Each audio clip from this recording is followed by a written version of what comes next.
This is Celebrity Jeopardy! Since every celebrity we tried to contact was busy being interviewed about the presidential race, we could only get 3 economic thinkers onto the show tonight. Please welcome our special guests. He was an English economist whose ideas fundamentally changed the theory and practice of modern macroeconomics and the economic policies of governments.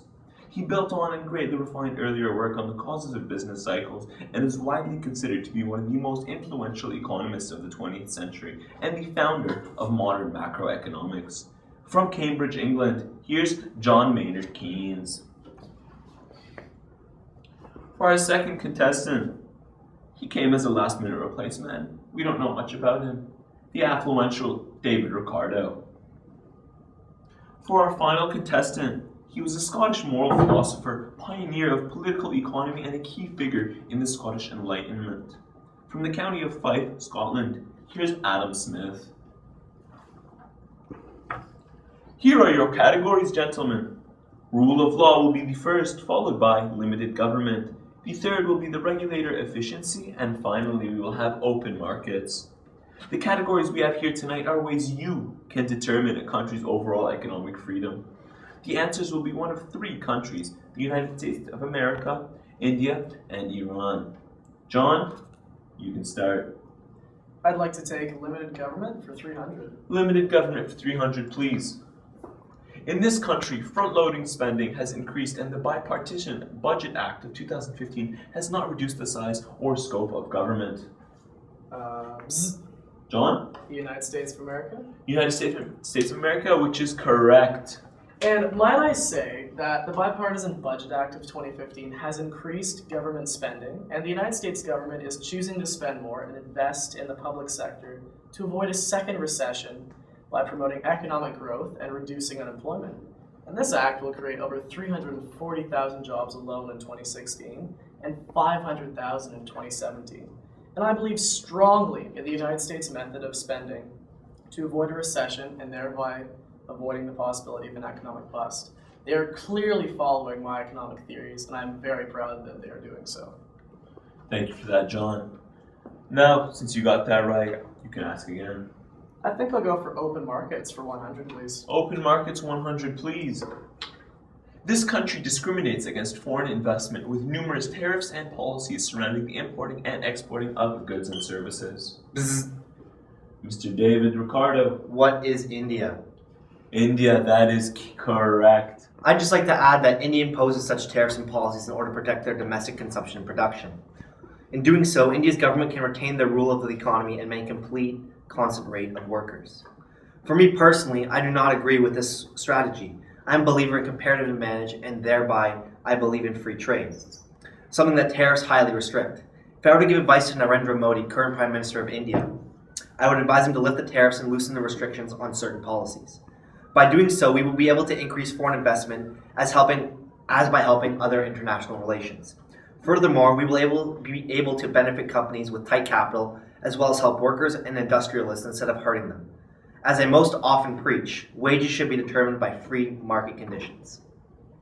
Thank you for that, Mr. Ricardo. You got that question right. So, what would you like less on the game board? I'd like to pick rule of law 300, please. Rule of law for 300, please. In which country has the hardline clerical establishment gained great wealth through control of tax-exempt foundations that dominate many economic sectors? Mr. Smith. What is Iran? What is Iran? That is correct. I'd just like to expand on this issue because it has been affecting Iran for many years, and the current government is not making an effort to solve it. The supreme leader of Iran is a very large religious figure, and he has he rules the country with an iron fist at times. He tries not to, but he definitely has economical advantages at all times. In doing so, his associates can build these almost authentic, alternate crown corporations like we see in Canada. But with this, they're not taxed properly. So the profit is generalized and it's expanded over time. By doing so, they create big and large and lucrative businesses that independent businesses simply can't compete with. In the process, they eliminate the complete public sector and they make no competition in Iran other than these rich few clerics and associates of clerics. This does not bode well with me because I am a firm believer in a free market economy where an invisible hand actually balances things out rather than a government intervening. This mixes religion and business, which is the primary in many things. It also puts everyone on an uneven level playing field, which completely removes the whole concept of capitalism where winners and losers derive from their own political standpoints. And too much government intervention is simply never a good thing.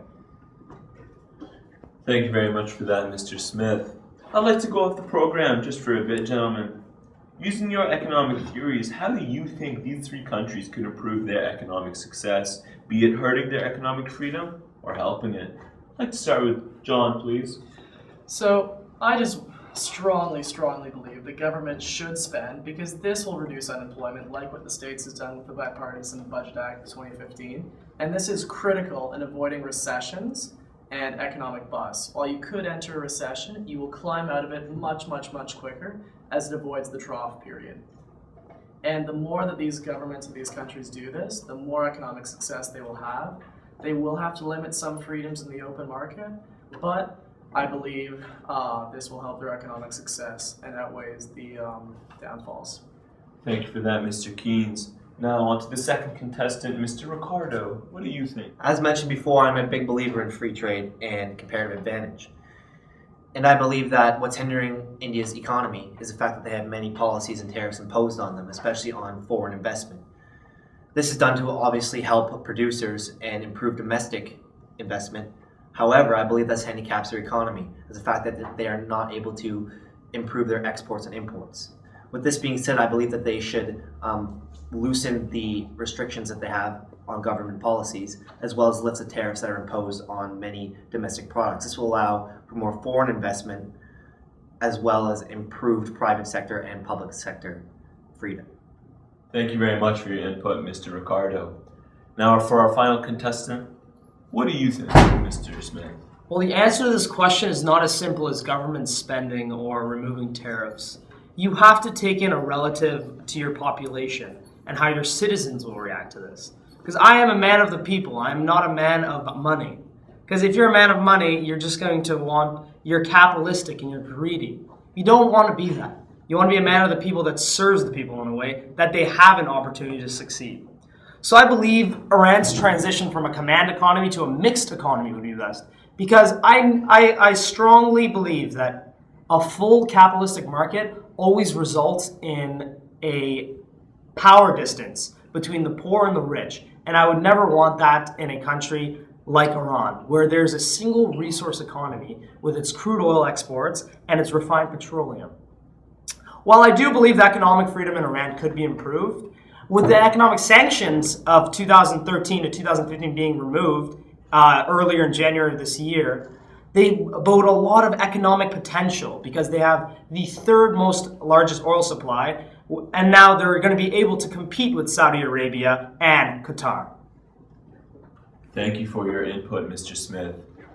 I think that'll be all for tonight on Celebrity Jeopardy. Join us next time where we have a new set of economic thinkers. Thank you. Good night.